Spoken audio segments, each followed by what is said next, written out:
Hello दोस्तों। मध्यकालीन भारतीय इतिहास के इस सीरीज़ में आप सबका स्वागत है।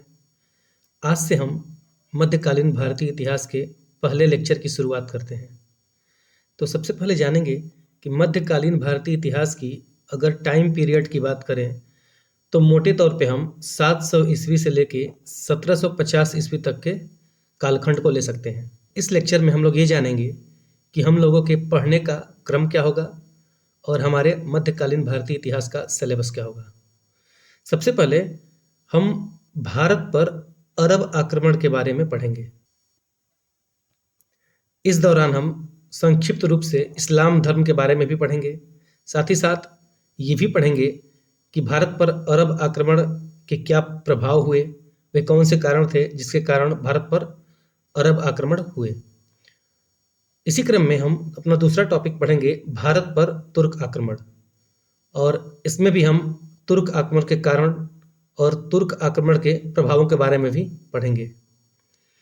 तुर्क आक्रमण को हम लोग दो खंडों में विभाजित करके पढ़ेंगे। पहले खंड में हम महमूद गजनवी के आक्रमण के बारे में पढ़ेंगे और अपने दूसरे खंड में मोहम्मद बिन गोरी के आक्रमण को पढ़ेंगे। साथ ही साथ भारत पर तुर्क आक्रमण के प्रभावों को भी हम जानेंगे। उसके बाद तीसरा जो हमारा टॉपिक होगा वो होगा दिल्ली सल्तनत, और दिल्ली सल्तनत में कुल 320 वर्षों के इतिहास को जानेंगे।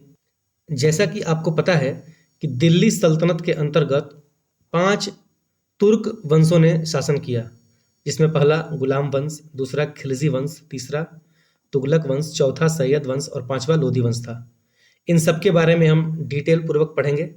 गुलाम वंश पढ़ने के बाद हम लोग अपने अगले टॉपिक में आएंगे और उसमें हम लोग सल्तनत कालीन आर्थिक शब्दावलियों को पढ़ेंगे।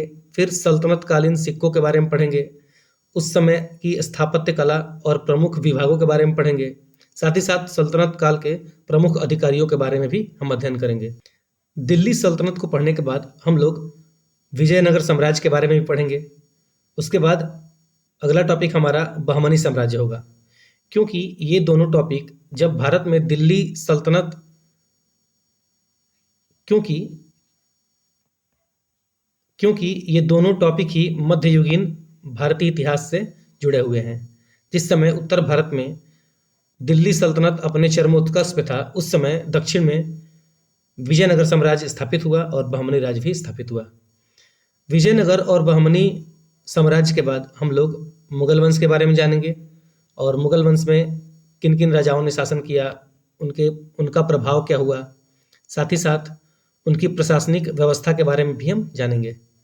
अंत में हम लोग अपना लास्ट टॉपिक इसमें पढ़ेंगे उत्तर मुगल काल, जिसमें हम मुगल काल के विघटन को पढ़ेंगे। इस दौरान हम मुगल काल के विघटन की संक्षिप्त जानकारी लेंगे, क्योंकि विस्तृत रूप से इसे हम मॉडर्न इंडिया के लेक्चर में कवर करेंगे। तो इस तरह से हमारे पढ़ने का क्रम होगा। नेक्स्ट वीडियो में हम लोग अपना पहला टॉपिक स्टार्ट करेंगे, भारत पर अरब आक्रमण। Thank you.